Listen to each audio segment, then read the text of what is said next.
सोचिए, आप छात्रों के हक के लिए पेपर लीक और सिस्टम की नाकामियों के खिलाफ शांतिपूर्ण प्रदर्शन में शामिल होने सड़कों पर उतरते हैं।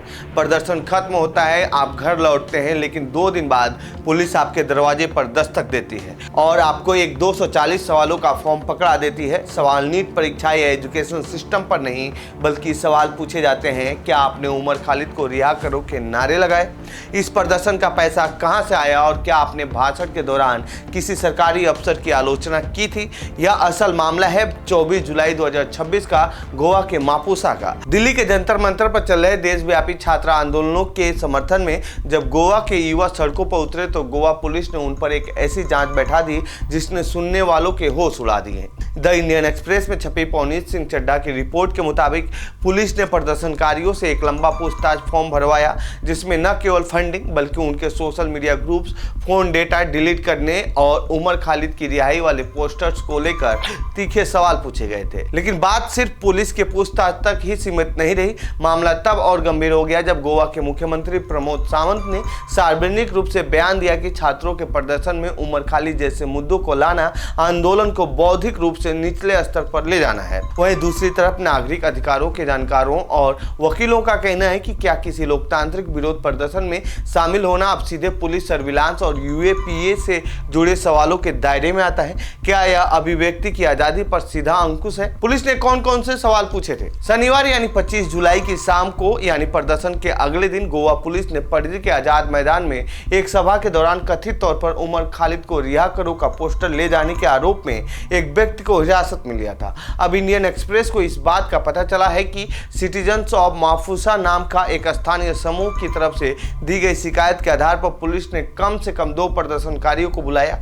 पहले को रविवार को और दूसरे को सोमवार को बुलाया और उनसे पूछताछ की। उनसे पुलिस की एक प्रश्नावली भी भरवाई गई। इसमें कम से कम 240 सवाल थे, जैसे कि प्रदर्शन का नेतृत्व कौन कर रहा था, क्या आप प्रदर्शन से जुड़े किसी व्हाट्सएप, टेलीग्राम या सिग्नल ग्रुप के सदस्य हैं, आप कार्यक्रम स्थल तक कैसे पहुंचे, प्रदर्शन के जरिए आप क्या हासिल करना चाहते थे और क्या आप किसी राजनीतिक दल, सामाजिक संगठन, छात्र संगठन, एनजीओ या एक्टिविस्ट समूह से जुड़े हैं। उमर खालिद पर कौन कौन से सवाल किया था? कई सवाल खास तौर पर उमर खालिद के बारे में थे। खालिद पर 2020 के उत्तर पूर्वी दिल्ली दंगों के सिलसिले में यूएपीए के तहत आपराधिक साजिश का आरोप है। उमर खालिद के संबंध में जो सवाल पूछे गए उनमें क्या प्रदर्शन में शामिल होने से पहले आपको उमर खालिद से जुड़ी पृष्ठभूमि के बारे में पता था?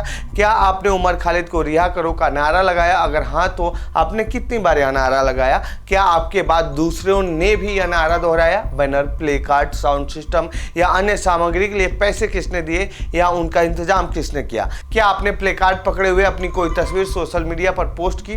पुलिस के सवालों में प्रदर्शनकारियों से यह भी बताने को कहा गया कि क्या उन्होंने गोवा या भारत में कहीं और इस तरह के किसी प्रदर्शन में हिस्सा लिया था और उन प्रदर्शनों की तारीख, जगह और मकसद की जानकारी देने को कहा गया।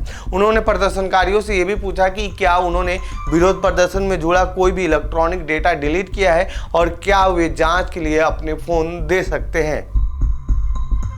उत्तरी गोवा के पुलिस अधीक्षक हरिचंद्र मैटकायकर ने कहा कि सिटीजन्स ऑफ मापुसा नाम के एक ग्रुप ने शिकायत दर्ज कराई थी। उसी के आधार पर हमने प्रदर्शनकारियों को पूछताछ के लिए बुलाया और पूछताछ के बाद उन्हें जाने दिया गया।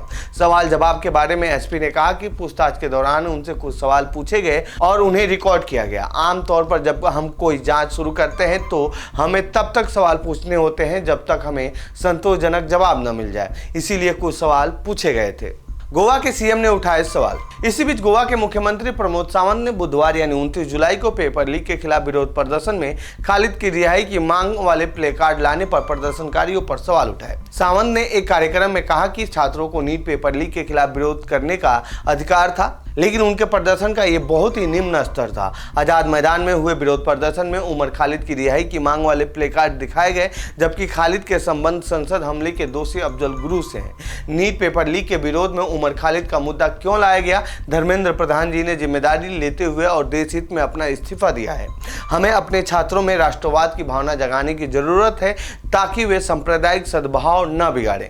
रविवार को सावंत ने कहा था कि पुलिस राज्य में राष्ट्र विरोधी भावनाएं फैलाने और सद्भाव बिगाड़ने की कोशिश करने वालों के खिलाफ कार्रवाई करेगी। तो ये थी गोवा से जुड़ी हमारी रिपोर्ट। आपको कैसी लगी ये रिपोर्ट कमेंट बॉक्स में बताएं। साथ ही इस पूरे मामले पर आप क्या कहना चाहते हैं कमेंट बॉक्स में लिखें। बाकी देश दुनिया खबरों के लिए बने रहिए जनसत्ता के साथ। धन्यवाद।